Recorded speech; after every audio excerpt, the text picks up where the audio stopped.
The thing about the new Trailcat LT, this is a bike that I could so easily recommend to anyone. It has good like slow speed, blue trail manners, but man, when you get it up to speed and start really cooking, the bike is stable, really confident, like just feel really confident on it.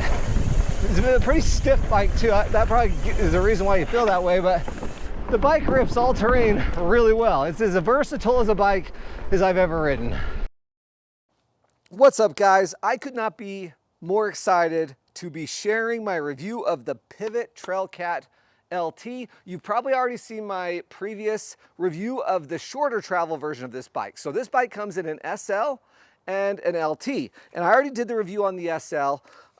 I could link that right up here if you want to go watch it, but they're two pretty different bikes. I'm actually pretty surprised that Pivot released this bike as these two versions because this feels more like the previous generation Switchblade, two Switchblades ago.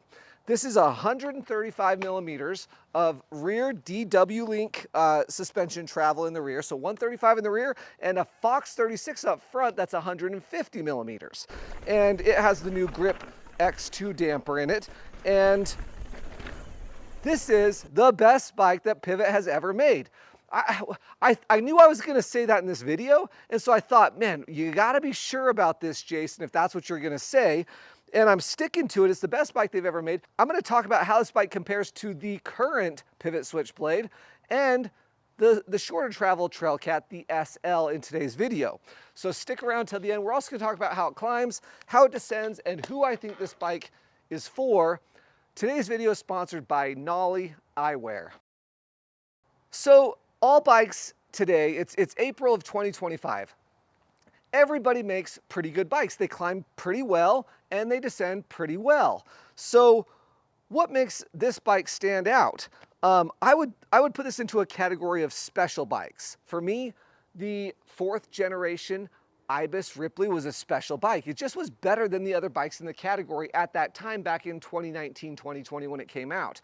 Well, I think those of you who end up demoing this bike or buying this bike or at least riding this bike at some point will recognize what I've recognized, that this is a special bike for the category. I've had this bike for over 3 weeks, more than a dozen rides on it, and I think that this bike climbs better than the previous, or at least as good as the previous Pivot Trail 429, which I've always thought was the best climbing trail bike available. This climbs incredibly well, and I break up climbing into two categories. One is efficiency. How does the pedals feel efficiently just on like a fire road, you know, without any real obstacles to go over? It feels incredibly efficient. In the open, I never close down this compression knob. I just ride with it in the open position on that Flow X shock out back. It's incredibly efficient. How does it do in low traction or loose traction scenarios through different obstacles or steep sections of trail? Well, this part's always tough because the number one thing that helps you climb through difficult obstacles or low traction scenarios will always be your fitness. But you always got the same fitness whatever bike you're on. You can improve that obviously, but this bike will get you through low traction scenarios. It just bears down and finds traction incredibly well. That rear wheel wants to stay stuck to the ground, and instead of pumping off of a rock, it just pushes into a rock or a root or something. And in my experience, this is the best climbing trail bike to date. It's incredible. So a quick break for Nolly Eyewear. This is a local Utah company that makes glasses that stay on your face and they're affordable. I have been riding, Marcy, throw me those old glasses of mine. I have been riding these Smith glasses that are $240. Let me show you the problem with these Smith glasses. As I'm going down the trail like this, they come off every time. They're terrible. These Nollies, it doesn't matter how crazy I get, they stay on my face. They never come down here where I have to push them back up. How many times are you riding down and you have to do that? It drives me bananas crazy. They're locked in on the back here, and they're locked in on the nose. And these are like 75 bucks or 80 bucks. And right now, Nolly is offering viewers of this channel 25% off using promo code YUMYUM at checkout. Pick them up for your kid who's racing NICA. My wife wears these, she has one of the different models, not this color, not this type, that she wears every day. That's her day-to-day glasses. The other nice thing about these, they have the photochromatic lens that changes from dark to light depending on if you're in the shadows or not. I couldn't be more excited about a mountain bike product right now than these. I've switched from Smith. I'm riding the Nollies, baby. Use the promo code down below for 25% off. Now that we've talked about climbing, let's talk about how this bike descends. Again, like I said, we're not really reviewing bikes to see if there's a good bike or a bad bike anymore. All the bikes are pretty good. So why is this into the special category, which is where I would put it? Well, when you're descending through high-speed chop, it doesn't necessarily have to be double black or black diamond, but any section where there's repeated, like you'll feel a bike sometimes, you'll feel yourself come through some chop, and you'll feel your body moving forward and the bike getting hung up just ever so slightly and getting pulled back behind you. Well, this bike does that less than any other bike I've ridden in recent memory. It has the ability, that DW Link suspension is so magical, you know, it's really impressive. It just can kind of keep you on top of that chattery stuff and you don't feel that bike getting lurched back behind you. I really, really like that about this bike. The other thing is on more moderate trails that a lot of us ride a lot of the time, these blue trails, this bike is still a lot of fun. I'm 5'8" riding a size medium bike. I almost always ride a medium bike. This is a 1212, so 1,212 millimeter wheelbase, which is not super crazy long, but it's long enough to still have a lot of traction. But it can handle slower speed moderate trails really well. One of the things that I like about this is that it has the really short rear end. Now, if you want to click the link down below to the numbers of the whole bike, you can go do that, because if you're a large or an extra large or small, this 460 millimeter reach isn't going to matter to you anyway, but it is a 460 millimeter reach on a size medium. So it's only a 431 millimeter chainstays. So it's a short rear end for a 29er, and it gets through these 180-degree turns incredibly quick.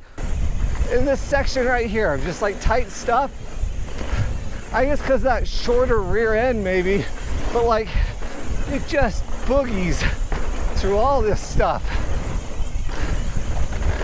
These are blue trails, blue flow trails that we're on, but man, it feels as zippy as like a cross-country bike almost through some of this tight stuff, but on the higher speed stuff you feel really good. Now if you're on a large or an extra large, the chainstays are slightly longer to handle that taller, longer, heavier person, but I'm very impressed with how well this bike handles slower, more moderate speeds while still just attacking high-speed trails, chunky trails.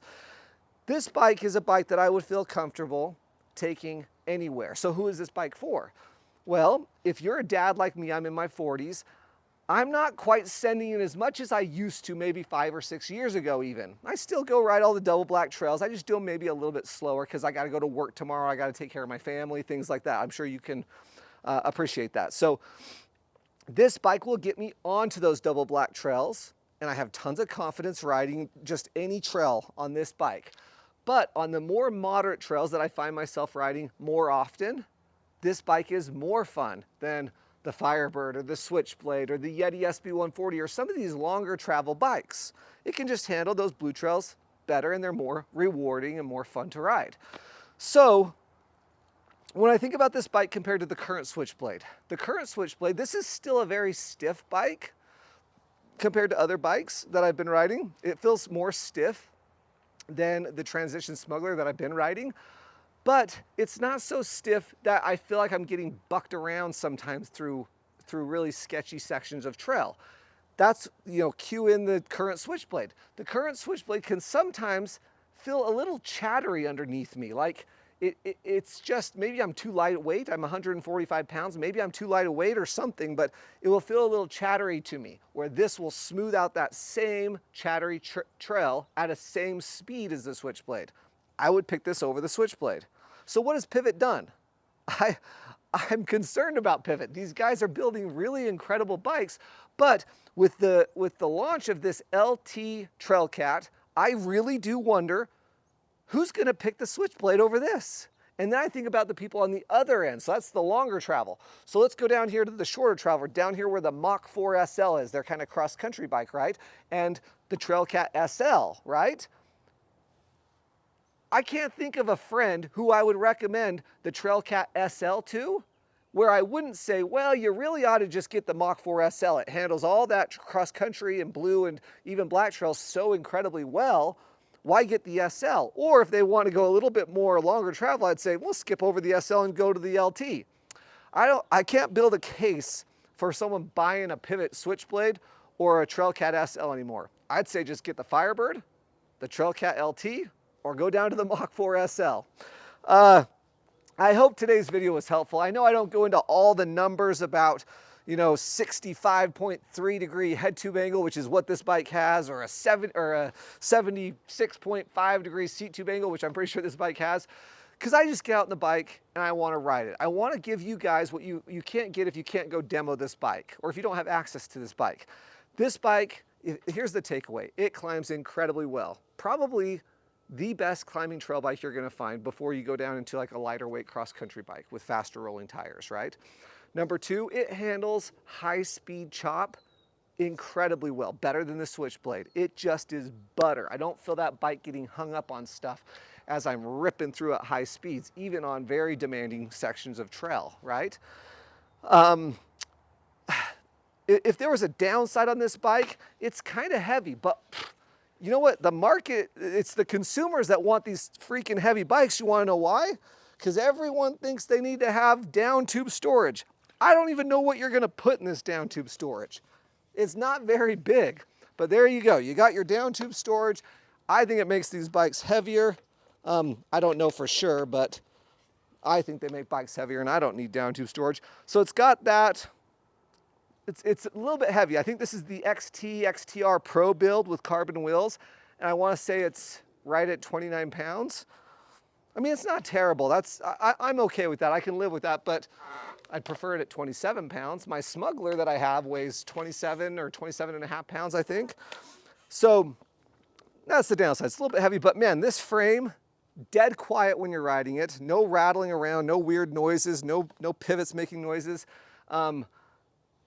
Pivot makes as good a bike.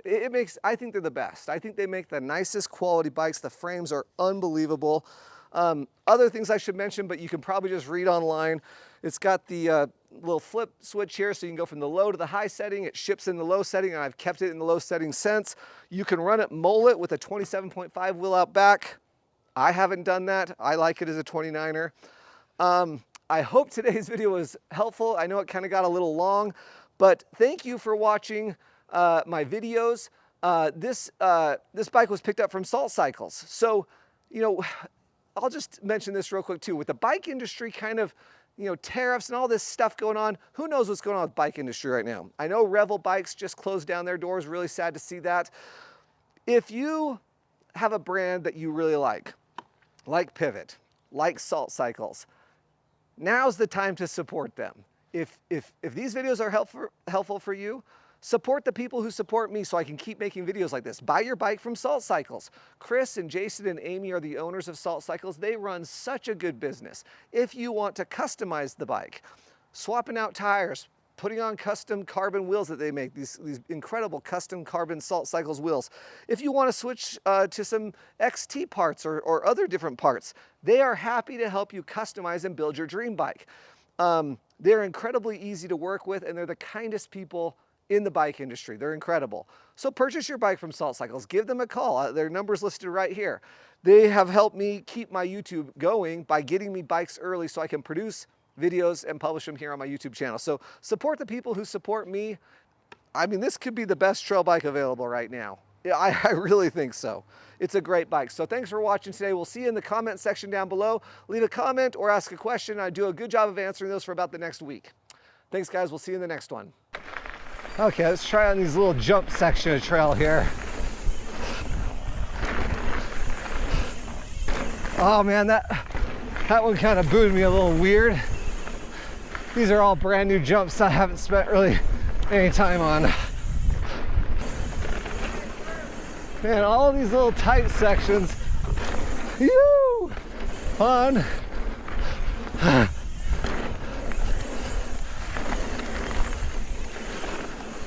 Oh, that was fun. That's a good berm.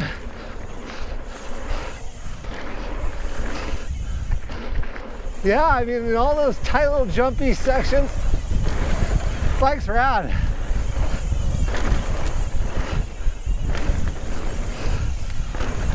Fun.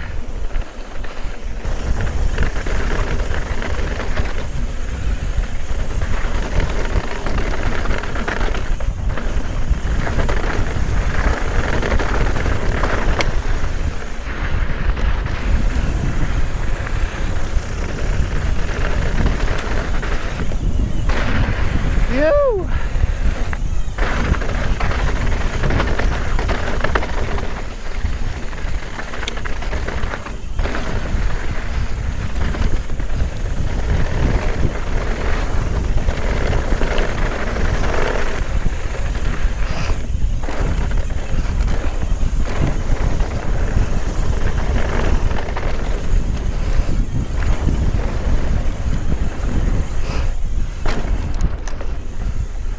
Wow. That's fun. That's fun. It's so high speed. It's like, it's crazy. Yeah, not bad. I wasn't worried about travel.